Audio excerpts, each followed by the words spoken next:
Bakının Sabunçu rayonunda yaşayış evində partlayış olub. Bu barədə Fövqəladə Hallar Nazirliyi məlumat yayıb. Bildirilib ki, dərhal Fövqəladə Hallar Nazirliyinin Dövlət Yanğından Mühafizə Xidmətinin qüvvələri əraziyə cəlb olunub.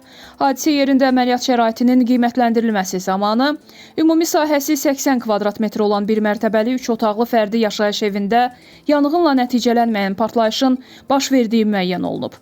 Partlayış dalğasının təsirindən evə ciddi ziyan dəyib, ikisi uşaq olmaqla 5 nəfər xəsarət alıb.